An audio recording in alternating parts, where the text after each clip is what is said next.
पहला है shift your attitude from what to why. ये है सन 2011 के बाद की यूपीएससी। आपको ये दोस्तों ये बात तो बहुत अच्छी पता होगी, राइट, ये बहुत समय से पता होगा कि सन 2011 में सीसैट इंट्रोड्यूस कराया गया था, राइट, और 2013 में मेंस के पेपर में बहुत बड़ा बदलाव किया गया था, जहां पर परंपरागत एक विषय के पेपर से हटकर जो है वो सीसैट, रीजनिंग, मैथमेटिक्स, इसके साथ साथ जीएस के 4 पेपर ये सब रखे गए। इस बदलाव के पीछे ये तो आपको पता है कि सर सिलेबस चेंज हो गया, बट आपका ये क्वेश्चन होना चाहिए सिलेबस चेंज क्यों हुआ।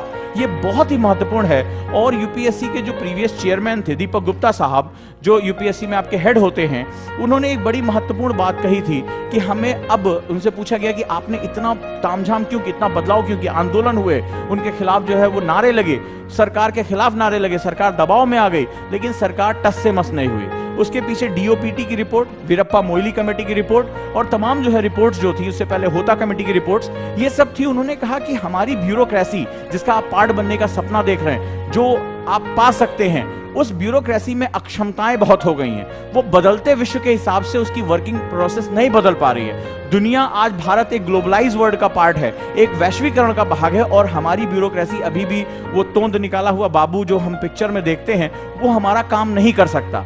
हमें स्मार्ट ब्यूरोक्रेसी चाहिए, हमें स्मार्ट डिसीजन मेकर चाहिए। आज हमें क्विक चीजों करना है, क्योंकि भारत अपनी एस्पिरेशंस को बहुत हाई कर रहा है। भारत पूरे विश्व की एक बहुत बड़ी, जो एक जिसे कहते हैं इकोनॉमिक सिस्टम का एक बहुत बड़ा पार्ट है, और हम सिर्फ इकोनॉमिक्स का पार्ट नहीं है, we also are the part of that particular cultural setup. हम जरूरी नहीं कि हम वेस्टर्न से हर चीज लें, हम वेस्टर्न को बता सकते हैं कि योग हमारा है, तुम इसे अपना सकते हो, आयुर्वेद हमारा है, तुम इसे अपना सकते हो। और कल जब यूनाइटेड नेशंस का चीफ ये कह रहा है कि भारत ने कोरोना वैक्सीन का जो कई देशों को दिया, भारत ने कोरोना वायरस से लड़ने में एक वैश्विक लीडर, वैश्विक नेता की भूमिका निभाई।